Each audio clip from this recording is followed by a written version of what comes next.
finally get the back cover off there, look inside the controls and see what's going on with wiring in there. And this is what I find. Let me get in close. It's like rolled up leaves or something like that. I don't know. There's some kind of web or whatever, or a cocoonish looking thing there. All I can figure is right there is the guitar jack, and that was the way in and out. Didn't think it was dried leaves at first. I thought it was a real find. Well, hello. So here's the project. Searching Craigslist, you find all sorts of hit or miss bargains. Well, I came across a global, G-O-L-B-A-L. I don't know if you can see that well enough in this light, but it sure is a Gibson knockoff. However, it's a bolt-on neck. Overall, it's in fairly decent shape. Little rattles here and there. I've done some work on it. I found every screw, everything metal on it is rusted. I'll bring the camera in for a close-up on some of the screws. Trying to remove some of those. Did the best I could. Had to drill out some, so I've ordered a bunch of replacement screws. I'm going to replace whatever pickups these originally were on the Global. They're probably just some Chinese humbuckers. But I bought some cream-colored Chinese humbuckers probably, and replaced the tuners. When I found it, it only had 4 tuners on it. They're the open gear style, trying to get that retro look of Gibson, I'm sure. But I came across some cheap Grovers. I'll put those on. I'll take these off and put the Grovers on. I will have to ream out some of the back hole to make the Grovers fit. So here we go. I'll give you a blow by blow as this thing progresses. Close up, I'll show you some of the screws and some of the problems I've run into, then you'll get a better idea. So here's more of a close-up on the Global. It's not a bad color. Definitely love the shape. There's that logo, Global. You can see the headstock. That is truly a Gibson knockoff. Small notch here, and it's a Gibson headstock, I swear. Frets are not too bad a shape. Everything's dirty, corroded. But if I can show you some of the screws here, at least on the pickguard, you can see how rusted everything is. There's one I had to drill out, another I had to drill out, and I think even a third. I've gotten those switch screws to turn. I don't need to remove them. I've ordered new ones, so I'll deal with that when they arrive. The humbucker screws, I managed to loosen all but that guy right there. I had to drill him out. But the rest should be able to get those pickups out of there. Missing a few knobs. I've got some knobs ordered. I hope they fit. Knobs are always tough to order. But as you, I have to agree, it's a unique looking guitar, and I can't wait to kind of make it into something.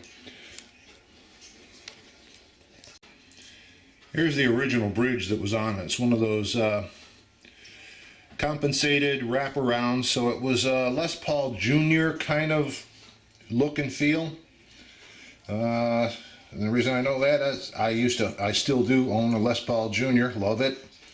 But on that one, to make it into more of a player that can be tuned and intonated and all the good stuff, I'm going to put on the Schaller. It was, I'm pretty sure, badass bridge.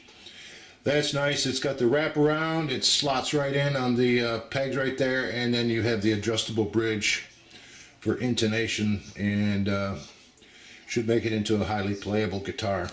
Now these pickups, I've already decided, I haven't even played through them yet, but I don't want to have to string it up and then unstring it just to get rid of them.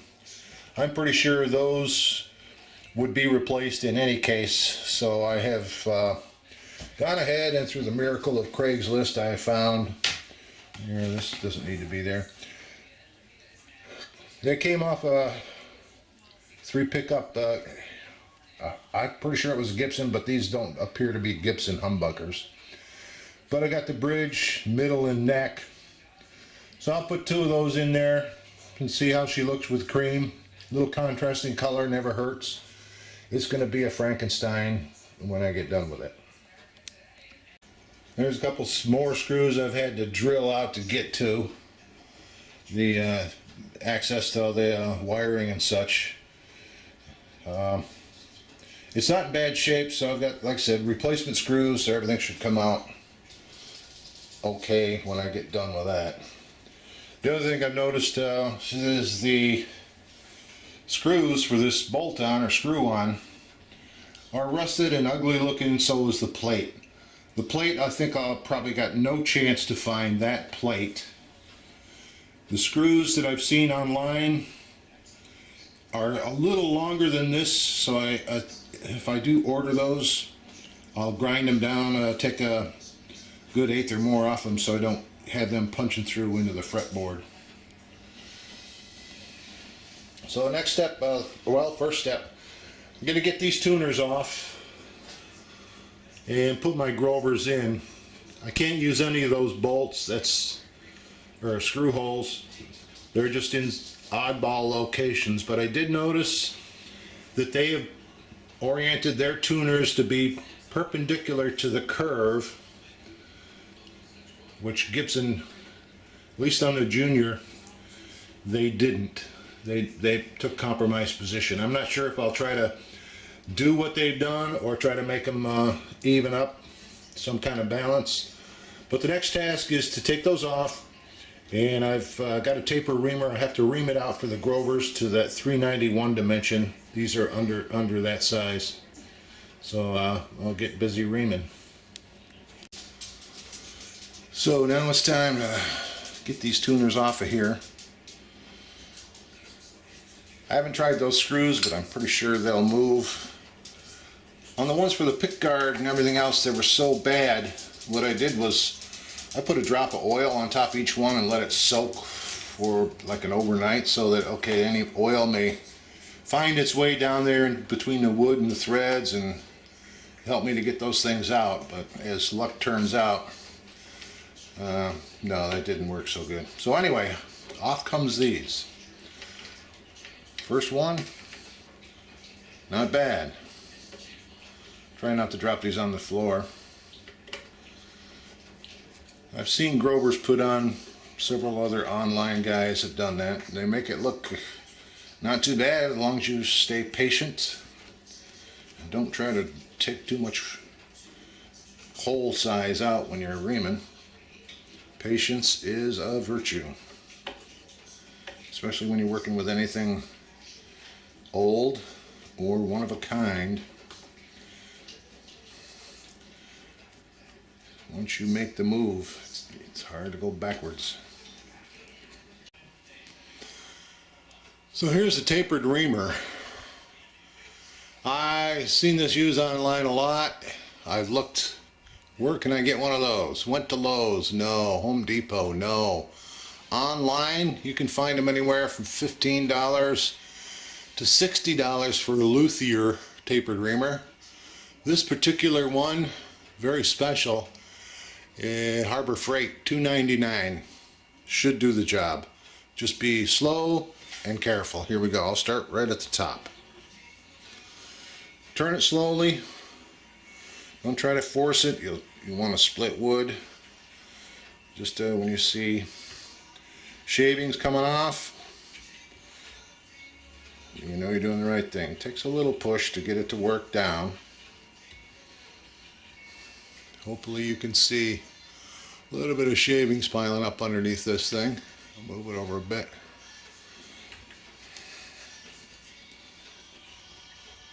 I'm not sure how far I've got to go here. I'll take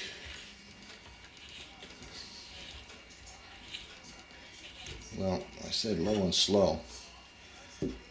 Okay, we'll take the dust away and dry fit in. See what happens. It says, got some work to do. Got some work to do. Okay.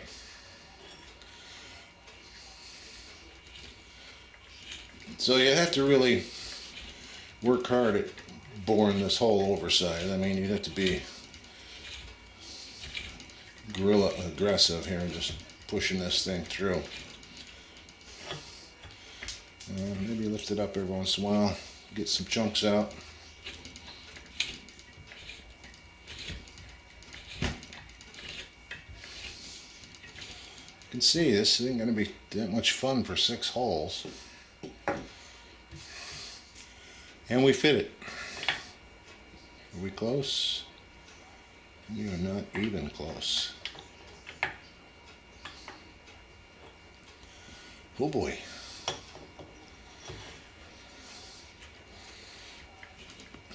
I'll come back when I'm a little closer.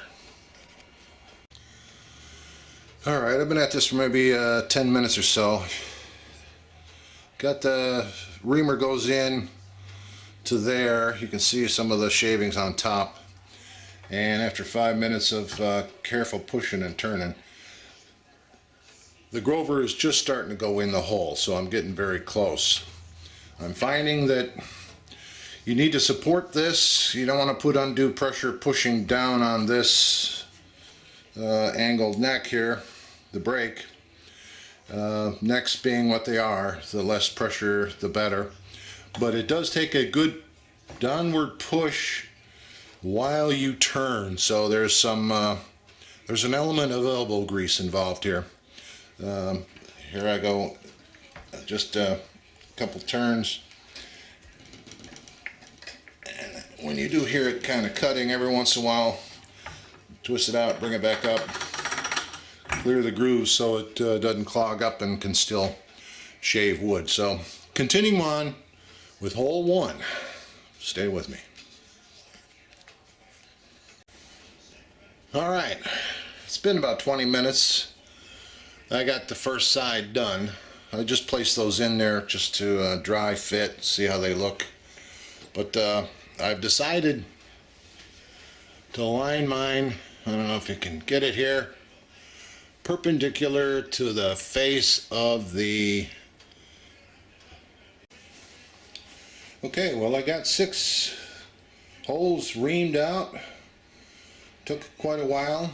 I will confess, I tried using a drill to speed things up. I'm going to give you a graphic example of why you don't want to use a drill on your headstock. Minimum of reasons. 1 is it'll split it. And 2 is on the breakout. Yeah, you got it. You're going to chip some stuff coming out of there.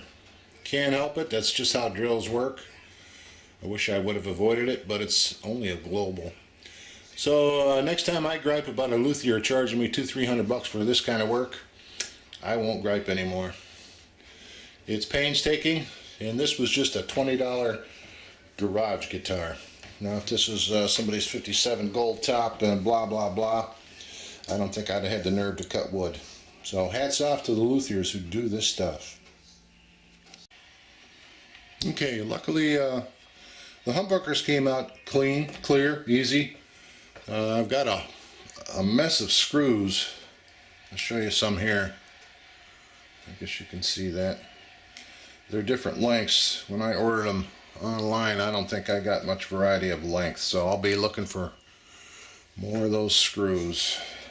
They're hard to find, these little buggers. If there's a supply out there and you know what it is, please comment. Okay, so there's the humbuckers out. Let me zoom in on, I can show you that little leftover screws that's left there. Okay, zoom in. You can see it kind of sticking up. Alright. Okay, there you can see the little nubs of screws sticking up there. I can either get them out or leave them in and put new holes in. I don't know. The further I get in this project, the uglier this final product seems to be getting. Okay, now to track down the wiring on the other side of the guitar. Alright, hang with me.